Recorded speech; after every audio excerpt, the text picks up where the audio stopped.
इस मूवी में हमें एक ऐसी दुनिया की कहानी बताई गई है जो कि काफी ज्यादा इंटरेस्टिंग है और मिस्टीरियस भी, जहाँ पर हर इंसान के साथ उसका एक पेट होता है। इवन इंसानों के साथ ही नहीं बल्कि विचेस के साथ भी, और हर इंसान की सोल उसके साथ मौजूद उसके पेट में होती है और उस पेट को उस इंसान के साथ साथ रहना पड़ता है, वरना वो इंसान जिंदा नहीं रह पाता। और दूसरी तरफ अगर विचेस को देखा जाए तो कुछ बर्ड्स उनके पेट्स होते हैं जो कि चाहे तो उनसे दूर भी उड़ सकते हैं, लेकिन बस दोनों को एक साथ जिंदा रहना होगा। उस दौर में जो लोग रहा करते थे वो एक चर्च में जाया करते थे और वहाँ का फादर बहुत ज्यादा रोब वाला था, यानी वो सब लोगों को बहुत डराता था और ये कहता था कि मेरे अलावा किसी की भी बात नहीं माननी। अब हम पास्ट के कुछ सीन्स देखते हैं, यानी इस चर्च के जो पहले फादर्स थे उन्होंने गोल्डन कंपास तैयार की जिसके बारे में ही ये मूवी बेस्ड है। उसमें उन लोगों ने कुछ साइंस रखे और उसे आम लोगों को भी दिया गया। उसकी और भी कॉपीज थी और उसे यूज करके लोग अपना पास्ट देखने लगे और फ्यूचर भी देखने लगे। अब वो कंपासेस इसी तरह पड़ी रही और जब चर्च का न्यू फादर आया, यानी यही क्रूअल फादर, तो उसने ये ऑर्डर दिया कि इन सब कंपासेस को खत्म कर दिया जाए, क्योंकि अगर लोग इन पर बिलीव करने लगे, इनसे अपना पास्ट और फ्यूचर जानने लगे तो मेरी कौन सुनेगा। और उसे ये भी डर था कि कहीं उसकी रियलिटी लोगों के सामने ना आ जाए। अगर लोग फ्यूचर देखेंगे तो उन्हें पता चल जाएगा कि मैं क्या करने वाला हूँ,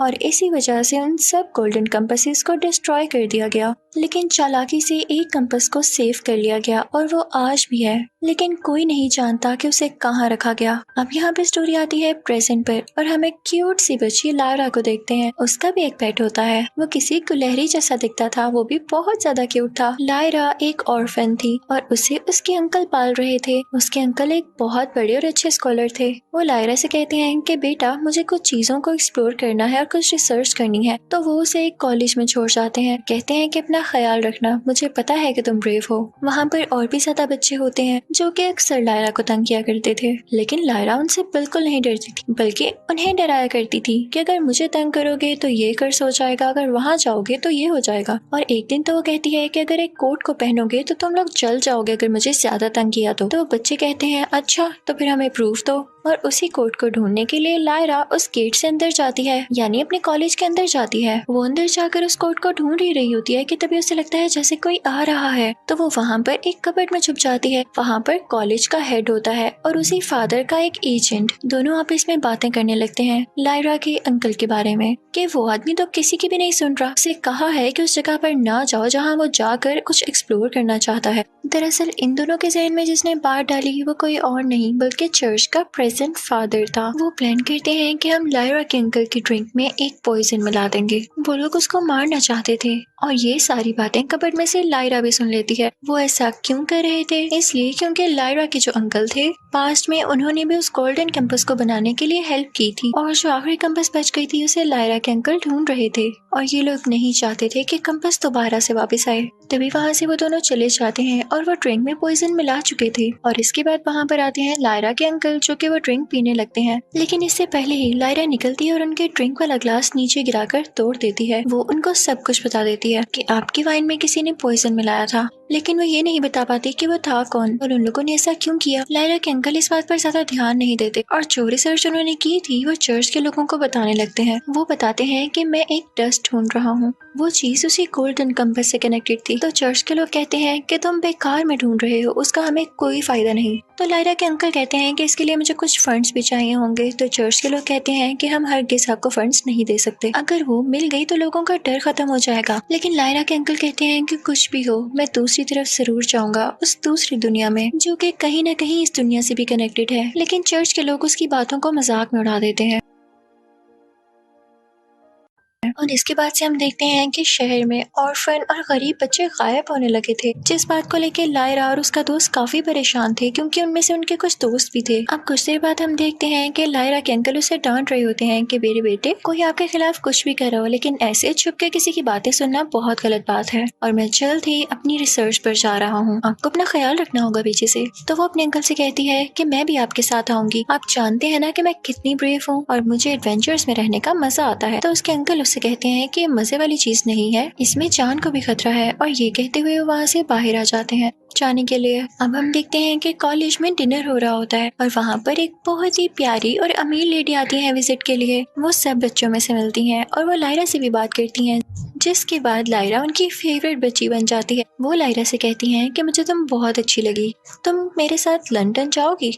तो लायरा कहती है हाँ क्यों नहीं। तो वो अमीर लेडी कहती है कि शाबाश, मैं तुमसे एक और प्रॉमिस करती हूँ, मैं तुम्हें उस जगह पे लेकर जाऊंगी जहाँ पर दूसरी दुनिया है। ये बेसिकली वही जगह थी जहाँ पर लायरा के अंकल गए थे और लायरा को और क्या चाहिए था, वो तो खुशी से पागल हो जाती है। इसी दौरान हम ये भी देखते हैं कि 2 ऑर्फन बच्चे, जिसमें से एक लायरा का दोस्त भी था, वो गायब हो जाते हैं। जब लायरा के जाने का टाइम हो जाता है तो कॉलेज के हेड उससे मिलते हैं और उसको गोल्डन कंपास देते हैं और उससे कहते हैं कि इसके बारे में सबको पता चल चुका है, ये कॉलेज में बिल्कुल सेफ नहीं है। अगर तुम उसे कहा जा ही रही हो तो इसको भी अपने साथ लेती जाओ, लेकिन याद रहे किसी को ये पता ना चले कि ये मैंने तुम्हें दी है या तुम्हारे पास है। अब लायरा पहुंच चुकी थी लंदन। वो बहुत एंजॉय कर रही थी, घूम फिर रही थी, उसे किसी किस्म की कोई रोक टोक नहीं थी। वो जहाँ चाहती थी जाती थी। लेकिन काफी दिन हो जाते हैं, वो लेडी उसको लेके ही नहीं जाती उस जगह पर जहाँ पर ले जाने का उसने उससे प्रॉमिस किया था। एक दिन लायरा अपने पेट के साथ अपने रूम में बैठी होती है और वो उस कंपास को देख रही होती है तो उस कंपास की नीडल बार बार एक लेडी की तरफ जा रही होती है, किसी औरत की तरफ। लेकिन लायरा इस बात को फन में ले जाती है और उस बात पर ध्यान नहीं देती, क्योंकि थी तो वो एक छोटी बच्ची। फिर एक दिन लायरा उसी लेडी के पास जाती है। वो उस लेडी से पूछती है कि डस्ट क्या होती है। तो वो लेडी कहती है कि मुझे खुद नहीं पता, आप बताओ। तो लायरा कहती है कि मुझे कुछ नहीं पता। तो वो लेडी लायरा से और क्वेश्चंस करने लगती है, लेकिन लायरा को उनका कोई जवाब नहीं पता होता। तो वो लेडी अपने पेट से कहती है कि इसको मारो और वो लायरा को काफी हर्ट करता है, जिससे लायरा काफी ज्यादा परेशान हो जाती है। लायरा सब कुछ समझ चुकी थी कि जरूर कुछ न कुछ बुरा होने वाला है। वो उस लेडी के सीक्रेट रूम में जाती है जहाँ पर उसे ये पता चलता है कि एक ग्रुप है जिसे ये लेडी जानती है और वही बच्चों को गायब कर रहा है। लेकिन जब लायरा उस रूम से बाहर आ रही होती है तो वो लेडी उसको देख लेती है और उसकी गोल्डन कंपास छीनने की कोशिश करती है। लेकिन लायरा का पेट वो कंपास वापस लेता है और बाहर की तरफ उड़ जाता है और लायरा भी उसके पीछे पीछे जाती है। वहाँ पर उसे उस लेडी के कुछ लोग पकड़ लेते हैं, लेकिन तभी एक औरत उन्हें वहाँ पर आकर बचाती है जो कि उसके साथ उसी कॉलेज में थी। वो औरत बहुत अच्छी होती है और वो कहती है कि एक शिप उन किडनैप बच्चों को ढूंढने के लिए जा रही है उसी जगह पर जहाँ तुम्हारे अंकल गए हैं, और वो शिप इजिप्शियंस की है। लायरा भी उस शिप में चली जाती है और जो शिप में लोग बैठे होते हैं उनमें से एक जीनियस आदमी को लायरा वो कंपास दिखा देती है। वो आदमी कहता है कि जो लैंग्वेजेस पर लिखी हुई है उसे कोई नहीं पढ़ सकता सिवाय कुछ स्पेशल लोगों के। तो लायरा कहती है लेकिन अंकल मैं तो इसे पढ़ सकती हूँ, जिसे सुनकर सब बहुत हैरान होते हैं और लायरा उन्हें पढ़ने लगती है। तो उसे पता चल जाता है कि वो सब किडनैप बच्चे कहाँ पर हैं। वो उन सबको बता ही रही होती है कि तभी दूसरी तरफ वही रिच औरत उसकी तरफ एक फ्लाई भेज देती है जो कि उस पर स्पाई करने लगती है, यानी उस पर नजर रखने लगती है, और वो सीधा आके लायरा और उसके पेट पर अटैक करती है। लेकिन वहाँ पर मौजूद लोग उनमें से एक फ्लाई को पकड़ लेते हैं और दूसरी वहाँ से उड़ जाती है। रात को लायरा शिप पर बैठी होती है कि तभी वहाँ पर एक बहुत ही ज्यादा ब्यूटीफुल विच आती है। वो विच लायरा को बताती है कि बच्चों को ऐसी जगह पर ले जाया गया है जहाँ पर उन पर एक्सपेरिमेंट्स हो रहे हैं। वो उसे सारा एड्रेस समझा देती है और वो एक्सपेरिमेंट इसलिए है कि वो अपने पेट्स के बगैर जिंदा रह सकते हैं या नहीं। शिप पर एक एस्ट्रोनॉट भी होता है जिससे लायरा की काफी अच्छी दोस्ती हो जाती है। तो वो कहता है कि हमारे पास एक आइस बियर भी है, उससे मिलना चाहोगी? तो लायरा कहती है कि अच्छी बात तो नहीं कि आपने एक बियर को कैद करके रखा हुआ है। तो वो बियर कहता है कि नहीं, मैं कैद नहीं हूँ, मेरा तो एक स्पेशल सूट हुआ करता था, यानी आर्मर, लेकिन उसे कुछ दुश्मन लोगों ने ले लिया। मजे की बात ये कि वो बियर बोल भी सकता था और वो काफी जीनियस था। तो लायरा कहती है ओके बियर, तुम परेशान ना हो, मैं पता लगाऊंगी इस कंपास से कि तुम्हारा आर्मर कहाँ पर है। और फिर लायरा पता लगा लेती है कि वो कहाँ पर पड़ा हुआ है। बियर उसे पहनता है और लायरा को काफी बार थैंक यू कहता है। बियर लायरा से कहता है कि जब तक मैं जिंदा हूँ मैं तुम्हारी गुलामी करूंगा, अब से तुम मेरी मास्टर हो, एक छोटी सी क्यूट सी मास्टर। अब वो सारे लोग मिलकर उसी एक्सपेरिमेंट स्टेशन तक जाते हैं। फाइनली ये लोग वहाँ पहुँच जाते हैं और ये क्या, ये देख के सब हैरान रह जाते हैं कि वहाँ का हेड कोई और नहीं बल्कि चर्च का वही फादर होता है। वो लोग उन पर अटैक करने लगते हैं, लेकिन बियर लायरा को लेके वहाँ से दूर चला जाता है जहाँ पर बहुत ज्यादा बर्फबारी हो रही होती है। और वहीं पर लायरा को अपना दोस्त दिखाई देता है जो कि बर्फ में मरने वाला था और उसका पेट भी उसके पास नहीं था। जब उसका पेट उससे दूर गया तो उसकी हालत काफी खराब होने लगी। लायरा को बहुत बुरा फील होता है और वो उसे अपने साथ उसी शिप वालों के पास ले आती है। जिस औरत ने लायरा की जान बचाई थी वो लायरा के दोस्त की मदर थी। यहाँ पर वो दोनों आपस में मिलते हैं और लायरा को थैंक यू कहते हैं, लेकिन तभी उन पर दुश्मन लोग फिर से अटैक कर देते हैं। वो लायरा को किडनैप कर लेते हैं। वो उसे बियर्स के किंग के पास ले आते हैं। जिन्होंने उस आइस बियर को खुद से अलहदा किया था जब उसका आर्मर खो गया था। वही आइस बियर जो कि अब लायरा का दोस्त था। वो बियर्स लायरा से कहते हैं कि बताओ क्या एक्सक्यूज है तुम्हारा और खुद को इंट्रोड्यूस तो कराओ। तो लायरा को पता था कि बियर्स का कोई पेट नहीं होता, यानी वो पेट के बगैर भी जिंदा रह सकते हैं। तो वो जान के कहती है कि मैं उस बियर की पेट हूँ। तो वो किंग बियर कहता है कि तुम मजाक कर रही हो, बियर्स का कोई पेट नहीं होता। तो लायरा यहाँ जान के कहती है क्या वाकई उस बियर ने तो कहा था कि मैं उसकी पेट हूँ और वो आपके खिलाफ भी बहुत बातें करता है। वैसा जान के कर रही थी ताकि ये किंग बियर और वो आइस बियर आपस में लड़ें। वो जानती थी कि आइस बियर के पास आर्मर है और वो जरूर जीतेगा। जल्दी वहाँ पर वो आइस बियर भी आ जाता है तो वो सब कुछ उसको बताती है और कहती है कि मैं जानती हूँ कि आप जरूर जीतेंगे। तो आइस बियर कहता है कि तुम तो काफी जीनियस निकली, मैं भी यही चाहता था कि हम दोनों में फाइनली लड़ाई हो ही जाए, थैंक यू। असल में आइस बियर ही किंग बनना डिजर्व करता था। अब इन दोनों में फाइट हो जाती है शुरू।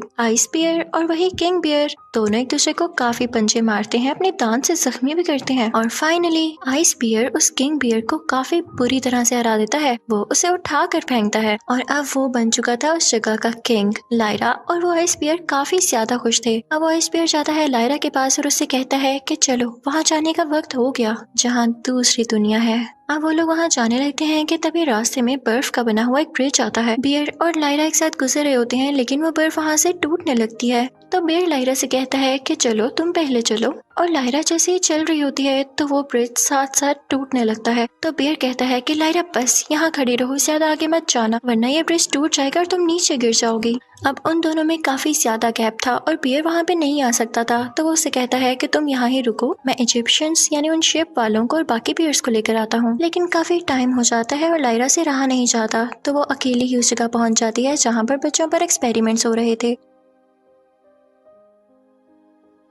वहाँ के लोग उसे देख के काफी खुश होते हैं कि हो सकता है कि ये बच्ची भटकते भटकते यहाँ आ गई हो, क्योंकि उन्हें तो पहले ही काफी बच्चे चाहिए थे एक्सपेरिमेंट्स करने के लिए। वो अंदर चली जाती है जहाँ सारे बच्चे डिनर कर रहे होते हैं और वहाँ पर उसका बेस्ट फ्रेंड भी होता है जिसे देख के बहुत खुश होती है वो, लेकिन उसे आंखों के इशारे से कहती है कि अभी मेरी तरफ मत देखना वरना ये लोग समझेंगे कि हम एक दूसरे को जानते हैं, मेरे कुछ प्लान्स हैं, चुपचाप सुनो। वो उसे कहती है कि कुछ ही देर में सब बच्चों को अच्छे सूट्स पहना देना, यानी आर्म्ड सूट्स जो जंग में पहने जाते हैं, और मैं दूसरी तरफ वो कंपास यूज करूंगी। लेकिन तभी उसी रूम में वो रिच लेडी आ जाती है जिसके साथ बहुत सारे डॉक्टर्स होते हैं और वो बातें करने लगते हैं। तो वो रिच लेडी डॉक्टर्स को बता रही होती है कि अभी भी एक्सपेरिमेंट अपना जारी रखो, और जैसे ही वो जाती है तो वो डॉक्टर्स लायरा को देख लेते हैं। वो उसको और उसके पेट को काफी टॉर्चर करते हैं और वो उसको एक मशीन में डाल देते हैं और कुछ रेज ऑन करने लगते हैं, जिससे ये भी हो सकता था कि वो मारी जाती। लेकिन तभी वहाँ पर वो रिच लेडी आती है और डॉक्टर्स को रोकती है कि पागल हो गए हो, क्या कर रहे हो। वो लायरा की जान बचा लेती है और अगले ही सीन में हम देखते हैं कि लायरा की आंख खुलती है,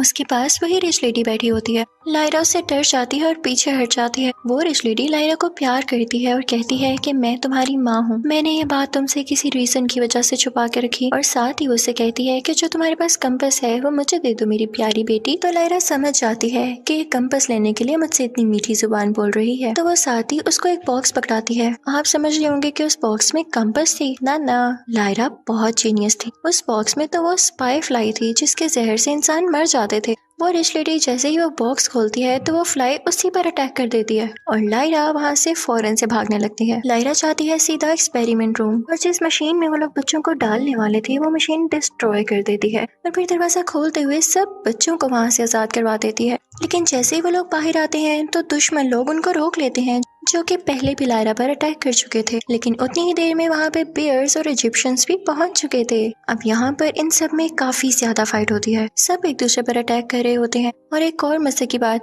वहाँ पर विचेस भी आ जाती हैं और वो हवा में उड़ के उनको एरो से शूट कर रही होती हैं, जिनसे जल्द ही वो सारे दुश्मन लोग मारे जाते हैं। और वो सारे शिप वाले उन बच्चों को अपने साथ लेते हैं और उनके घर छोड़ने के लिए निकल पड़ते हैं। लायरा के भी दोस्त उसके साथ थे और वो इस वक्त बहुत खुश थी। वो सब निकल पड़ते हैं आगे की तरफ, क्योंकि उन्होंने भी लायरा के अंकल को भी अपने साथ लेना था। वहाँ पर विच शिप के हेड से कहती है कि लायरा ही वो बच्ची है जो कि सब लोगों को इन चर्च के फादर से आजाद करवाएगी, और देखना पूरी दुनिया में पीस हो जाएगा, क्योंकि वही एक लड़की है जिसको गोल्डन कंपास ने खुद चुना। और इसी के साथ ये मूवी यही एंड हो जाती है।